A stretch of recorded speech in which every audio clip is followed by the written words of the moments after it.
काठमाडौँ नजिकै बुढालिङ्गन्थमा रहेको एउटा अनाथ असहाय बाल सुधार समाजमा आएको छु। खासमा म आज तपाईँहरूलाई एउटा कुरा पनि जानकारी गराउन गइरहेको छु। आज हाम्रो अगाडि एकजना बहिनी हुनुहुन्छ। उहाँको घर चाहिँ बाजुराको बुढीगङ्गा नगरपालिका वार्ड नम्बर 9 सिमरेली भन्ने ठाउँ हो। यी बहिनीको नाम विनिता नेपाली हो। यी बहिनी 8 वर्षदेखि यो संस्थामा आएर पठन पाठन गरिराखेकी छन्।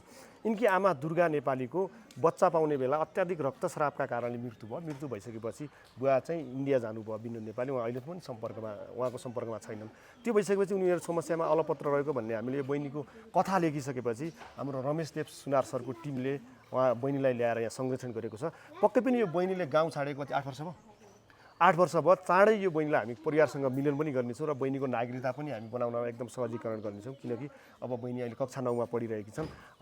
उसरी उनलाई गाउँप्रति पनि अलिकति वितृष्णा भनेको गाउँप्रति पनि अलिकति उहाँ सम्झना छैन भन्ने कुरा गर्यो बहिनीले। पक्कै पनि हामी 8-9 1-2 वर्षभित्र उसको परिवारसँग मिलन गराउनेछौँ र चाँडै हामी नागरिकता बनाउनेछौँ। र यो बहिनी यहाँ काठमाडौँ आइसकेपछि उसको बाजेले सम्पर्क गरिराख्नु भएको रहेछ। बाजे चाहिँ बितिसक्नु भयो रहेछ।